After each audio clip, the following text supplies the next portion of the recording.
Live news मैं MD Parvez. अभी हम मौजूद हैं जिला पूर्वी चंपारण के प्रखंड मोतिहारी अंतर्गत नौरंगिया पंचायत में, और नौरंगिया पंचायत के मुखिया हैं रमेश कुमार यादव। इनसे हम जानने का प्रयास करेंगे कि चुनाव जीते हुए 2 वर्ष हो गया है और 2 वर्षों में इनके द्वारा क्या क्या विकास का कार्य कराया गया है इनके क्षेत्र में। सबसे पहले सर आपका परिचय। सबसे पहले तो आपके चैनल को बहुत बहुत धन्यवाद और आपके दर्शकों को भी धन्यवाद। और मैं नौरंगिया पंचायत का मुखिया हूँ, रमेश यादव नाम हुआ, और मेरे पंचायत में आप चल के आए, बहुत बहुत इसके लिए भी धन्यवाद।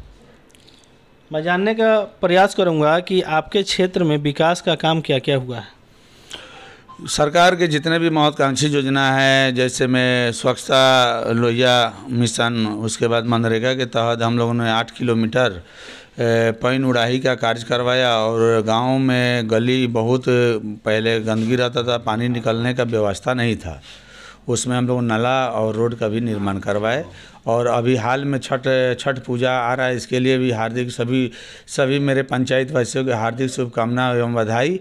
और हम लोगों ने अभी छठ घाट का निर्माण अभी शुरू करवाया है, 4-5 ठो, से छठ आने तक इसको ख़त्म कर दिया जाए। मुखिया जी, एक बात बताइए कि आप अपने क्षेत्र में शिक्षा और स्वास्थ्य पर क्या कदम उठाएं। सबसे पहले तो शिक्षा के लिए जब हम लोग मुखिया नहीं थे तो देखते थे कोई मास्टर आता था नहीं आता था। सबसे पहले हम लोग शिक्षा पर सभी स्कूलों में जाकर भ्रमण करके, और सभी जो भी प्रधानाध्यापक है और शिक्षक है वो कम से कम टाइम पर स्कूल आना अब लोग शुरू हो गया है, और आज बेहतर शिक्षा मिल रहा है पंचायत को।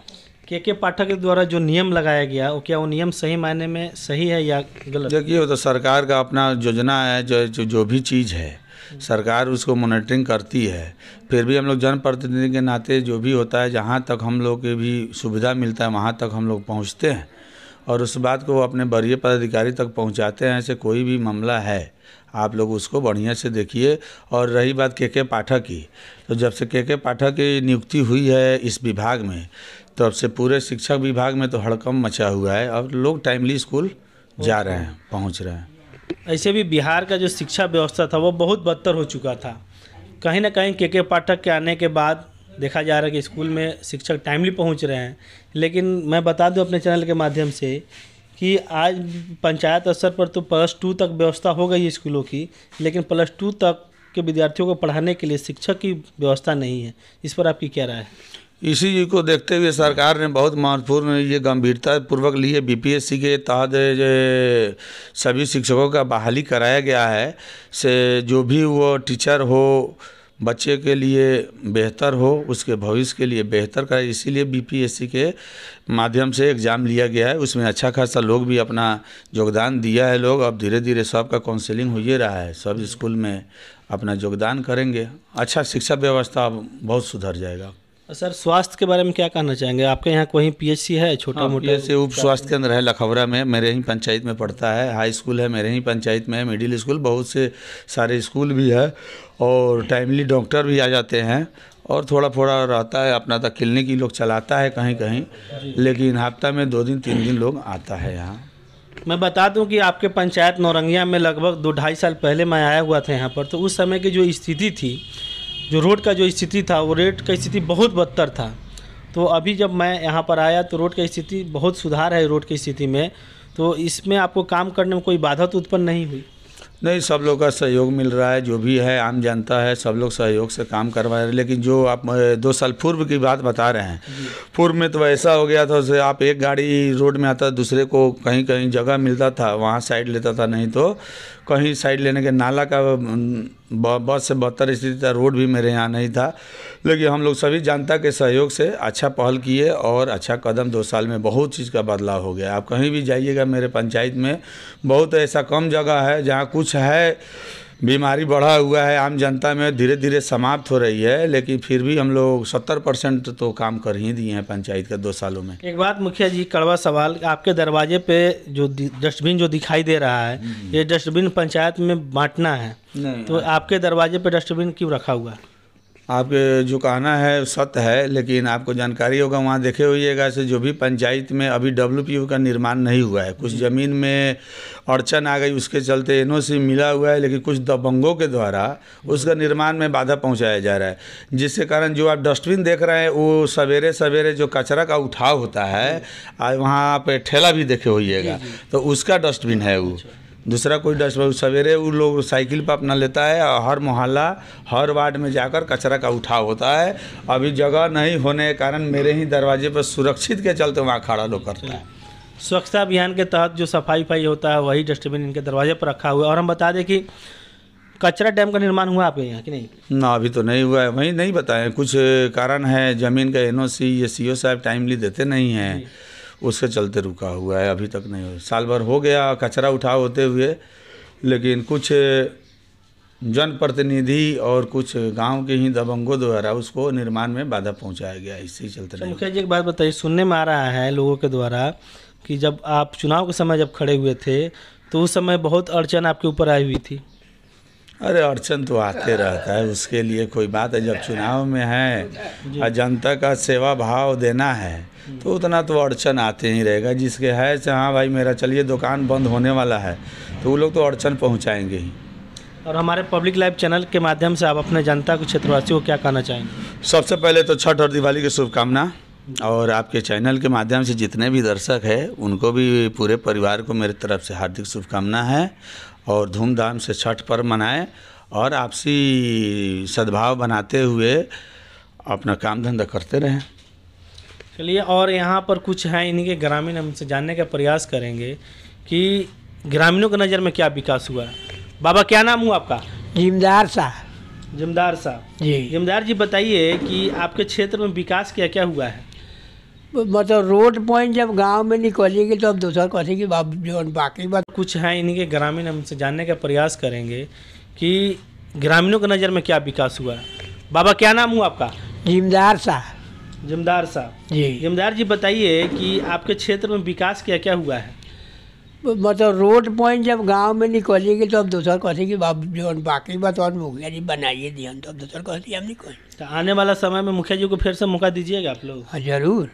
हाँ चलिए, और लोग हैं यहाँ पर, उनसे हम जानने का प्रयास करेंगे। क्या नाम हुआ आपका? बोला यादव। बोला यादव। आप यहाँ के निवासी हैं? हाँ।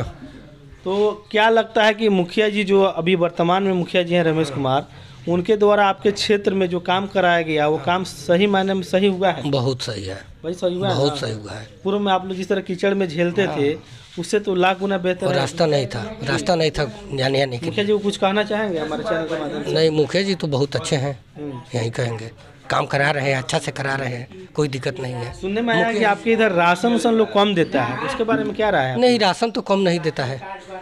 राशन कम नहीं? राशन 4.5 किलो मिलता है, एक आदमी को 4.5 किलो। सरकार का योजना है कि 5 किलो पर व्यक्ति राशन देना है। नहीं तो यहाँ गांव में जो मिलता है ना वो किसी को 5 किलो भी दे देता है, लेकिन जो लखौरा में मिलता है वो किसी को नहीं 5 किलो देता है, वो 4.5 किलो देता है। चलिए,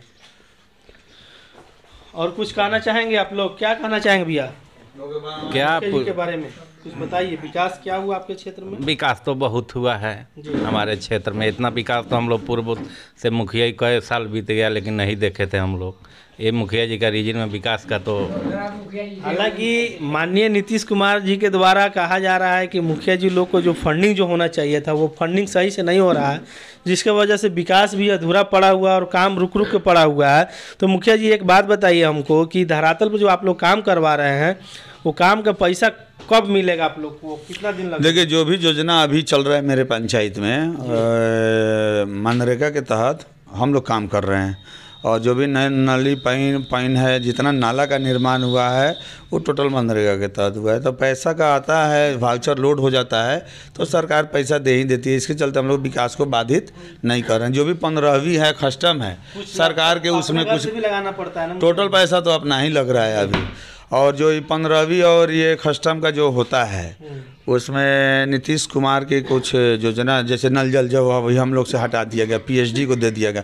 लेकिन हमको जहाँ तक लगता है से पीएचडी भी अपना चापाकल शुद्ध से नहीं चला पाता है, तो नल जल उनसे संभव नहीं है। फिर इस योजना जो अभी पीएचडी को गया है कहीं ना कहीं मुख्यमंत्री जी को मेरे माध्यम से हम कह रहे हैं, ऐसे उसको समीक्षा करके और पंचायत के द्वारा ही किया जाए। ऐसे कि कोई भी समस्या पंचायत में आम जनता को होता है तो वहाँ मुखिया जी ही दोषी होते हैं और मुखिया जी को दोष लगाया जाता है। ऐसे हमको पानी नहीं मिल रहा है, हमको रोड नहीं है, हमको चलने के लिए रास्ता सही नहीं है।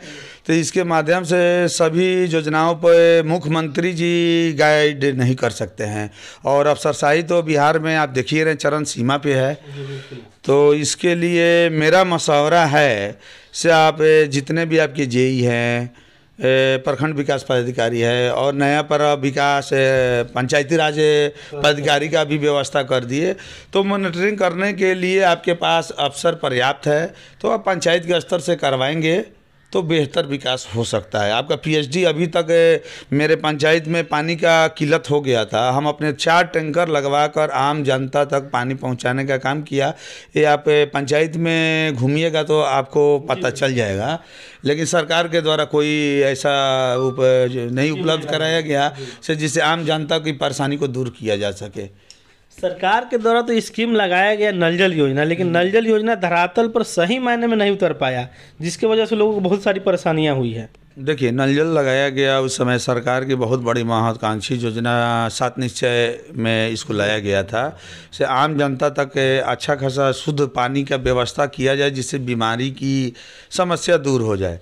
लेकिन कुछ जनप्रतिनिधि वैसे थे जो अपना माल बनाने के चक्कर में विकास को वहाँ तक आम जनता तक नहीं पहुँचने दिया, जिसके चलते बार बार नल जल में शिकायत आने के बाद इसको मुखिया से अभी तो आ रहा है गाइडलाइन आया से मुखिया जी लोग से हटा ही दिया गया, पीएचडी को गया है। लेकिन हमको नहीं लगता ऐसे पीएचडी भी इस पर खड़ा उतर पाएगी। मुखिया जी, आगे की रणनीति क्या है आपकी? मेरी रणनीति है से सभी आम जनता है जो भी हैं उनसे हम कदम से कदम मिलाकर उनके सहयोग से विकास की जो गाड़ी चल रही है उसको अंतिम पायदान के लोगों तक पहुंचाए और सभी से मिलजुल के अच्छा से काम हो। चलिए, बहुत बहुत धन्यवाद पब्लिक लाइव न्यूज़ चैनल पर आपका समय देने के लिए। और मैं बता दूं अपने दर्शकों को कि इसी तरह खास एक्सक्लूसिव इंटरव्यू के लिए हमारे साथ पब्लिक लाइव चैनल पर बने रहें। मैं एमडी परवेज।